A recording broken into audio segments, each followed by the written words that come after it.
Assalamu alaikum and welcome to My Prayer Project. Today we'll be discussing the funeral prayer and how it should be performed. Throughout our lives we are taught that the sky is the limit. However, this is not our only reality. There comes a time when our lives on this earth will end, and as we speak, there are many funeral prayers being performed all across the globe. The question is, however, do we know how to perform these prayers correctly? So join us as we explore the benefits and the rites of the funeral prayer. In accordance to the Prophet Muhammad sallallahu alaihi wasallam.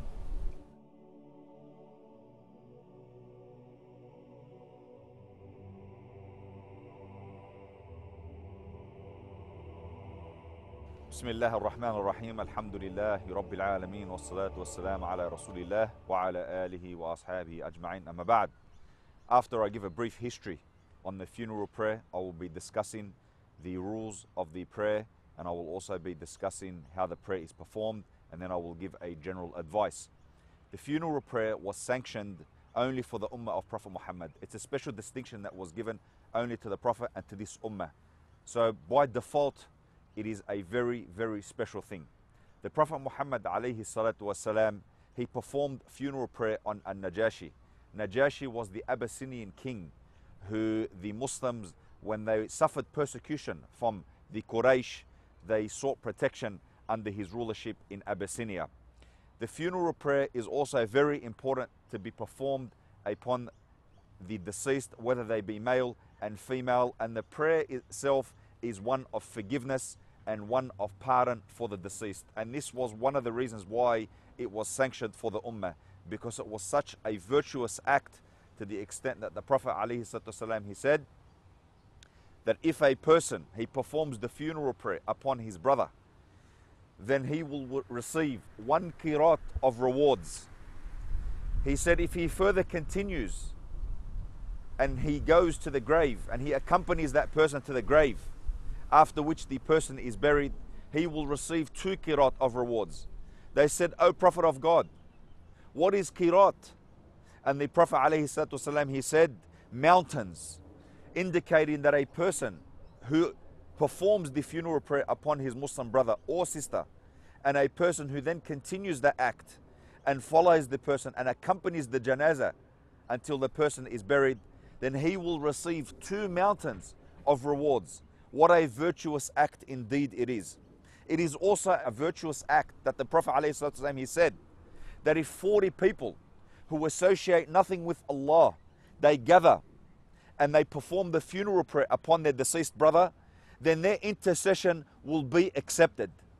He also said in another narration, narrated in Muslim, that if a person, he performs funeral prayer upon his brother, and the number of people present are 100, then that intercession on his behalf will be accepted.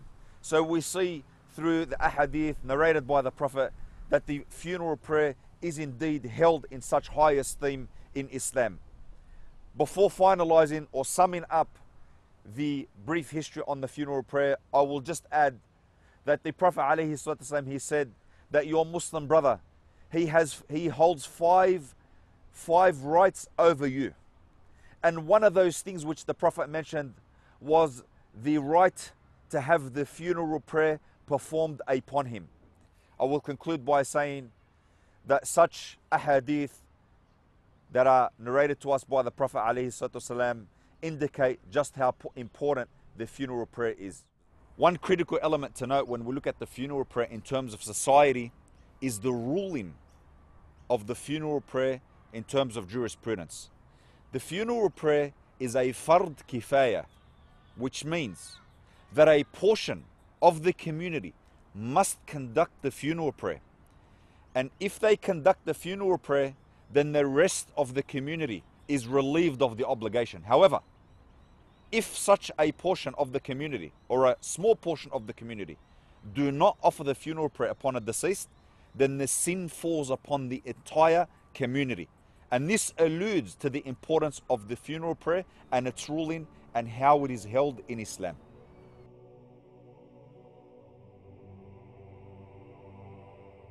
So after having been given a brief history on the funeral prayer, it's important now to discuss the rules pertaining to the funeral prayer. However, before going through the way the prayer is conducted, let's talk a little bit about the pillars and the conditions. This is also very important. The pillars of the funeral prayer are a few things. The first thing is that we say the takbirs. So when we say Allahu Akbar, this is regarded as a pillar of the prayer. So you can't have the prayer without saying the takbirs. That's number one. Number two, you must stand for the prayer. This is also a fundamental element of the prayer that it cannot literally be without. The conditions of the funeral prayer are that first of all, that the dead or the deceased be Muslim, that he be in a clean state, because it is the right of the imam who is actually performing the prayer that when the deceased is in front of him, he be in a clean state. And it is also important that the deceased be placed in front of the imam and that the deceased or the majority of his body be present at that time. So when the imam comes to the prayer, after having met all the conditions, first of all, he intends the prayer. Now the intention of the prayer is like the intention of any other prayer, as you would make for Fajr or for Dhuhr or for Asr. So when he comes to the prayer and he makes his first takbir and he says Allahu Akbar, raising his hands, he says the ta'awudh, which is A'udhu billahi minash shaytanir rajim, and this is followed by the Fatiha.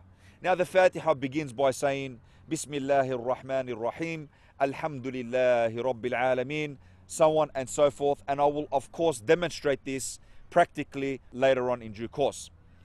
This is followed then by the second takbir. So the imam and the followers, they again say Allahu Akbar, raising their hands. After they raise their hands for the second takbir, this is followed by the Ibrahimiyya, which is Allahumma salli ala Muhammad wa ala ali Muhammad kama sallayta ala Ibrahim, so on and so forth to the end, which means Ya Allah, send blessings upon Muhammad and the family of Muhammad as you did for, and so on and so forth. And I will of course be demonstrating this when I show you how the prayer is performed. Then the imam and the followers say the third takbir, raising their hands, saying Allahu Akbar for the third time. Following this takbir, dua is made for the deceased. Now, there is a lengthy dua that the person makes. I will be demonstrating this, but it begins by saying Allahumma aghfir lahu warhamhu wa'afi wa'fu anhu, so on and so forth, and I will be showing you how this is performed correctly. If a person does not know that dua, then he can restrict his words to saying Allahumma aghfir lahu, Allahumma aghfir lahu, Allahumma aghfir lahu, which means Ya Allah, forgive him, Ya Allah, pardon him, Ya Allah, forgive him, and Ya Allah, pardon him. The imam then makes a takbir a fourth time, raising his hands, saying Allahu Akbar, and this is also done by the people behind him. In this situation, the dua is a general one, which could be Allahumma atina fid dunya hasana wa fil akhirati hasana wa qina adhab an-nar, which means Ya Allah, give us the good in this life and the good in the hereafter, and protect us and save us from the fire of hell, Ya Allah. After this, the imam gives salam to the right, saying Assalamu alaikum wa rahmatullah, then to the left saying Assalamu alaikum wa rahmatullah. The followers then imitate what the imam has done in their taslim, and this concludes the prayer, which I will now perform in front of you.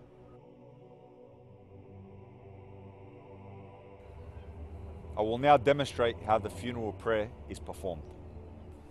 Allahu Akbar.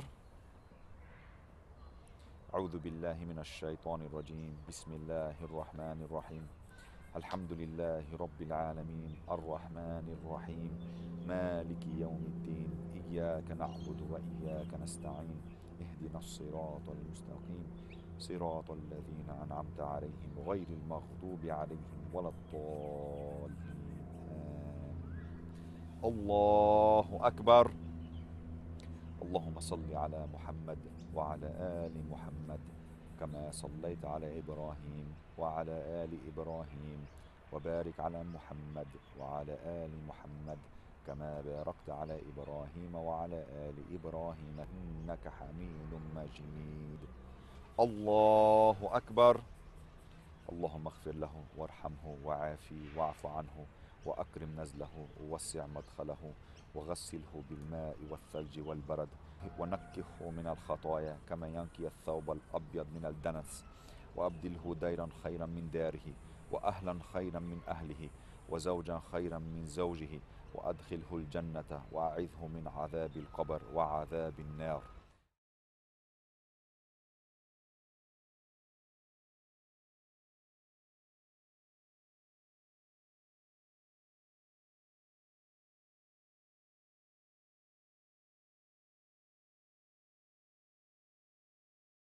الله أكبر.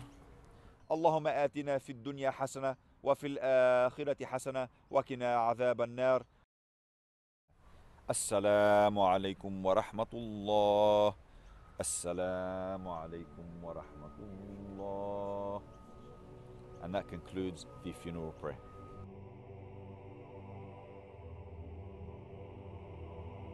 As a last advice to my fellow Muslim brothers and sisters, I will just remind you that the Prophet ﷺ, he promised great reward and alluded to the fact that there are great rewards for offering the funeral prayer over our Muslim brothers and sisters. Imagine that on the Day of Judgment, when you stand before Allah subhanahu wa ta'ala and you find a mountain on your right of deeds and a mountain on your left of deeds, and you will say, where did these mountains of deeds come from? And then you will be informed it is because you performed funeral prayer over your brother. Imagine your joy on that day from having just performed the funeral prayer upon your deceased brother. Also, I would remind you that it is the sunnah of the Prophet. You're following the Prophet. And Allah subhanahu wa ta'ala, He said, وَمَا أَتَاكُمُ الرَّسُولُ فَخُذُهُ وَمَا نَهَاكُمْ عَنْهُ فَانْتَهُ. What the Prophet gave you, take it. And what he forbade you from, abstain from it. So this is an act of the Prophet which he himself performed. And should you perform the same act, then you would be following in the footsteps of the greatest man who ever walked the earth, sallallahu alaihi wasallam.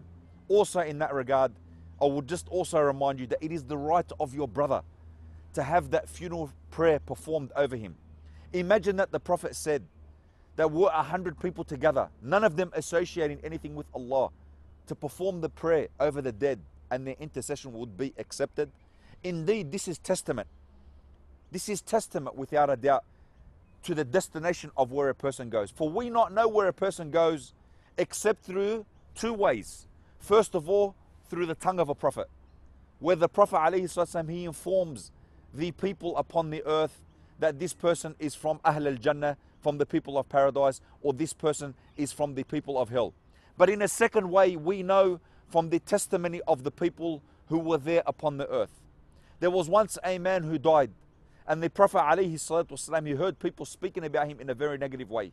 And the Prophet said, they have testified to his destination. And in another situation where the man, he had passed away, and the Prophet ﷺ, he heard people speaking about him in a very, very positive way. And the Prophet indicated that they have testified to his destination.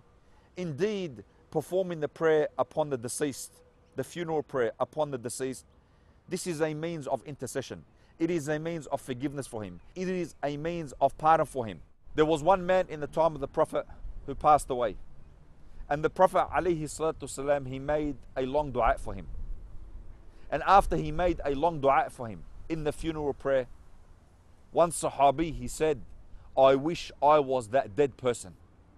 This indicates the magnitude of the funeral prayer, and it indicates that if the funeral prayer is performed, it can be a means of forgiveness and pardon for the deceased. One day we will all go to Allah subhanahu wa ta'ala, and we would hope that many would perform the funeral prayer over us, so that could also be a means of forgiveness and pardon for us. May Allah subhanahu wa ta'ala accept. Wa akhiru da'wana anil hamdulillahi rabbil alameen.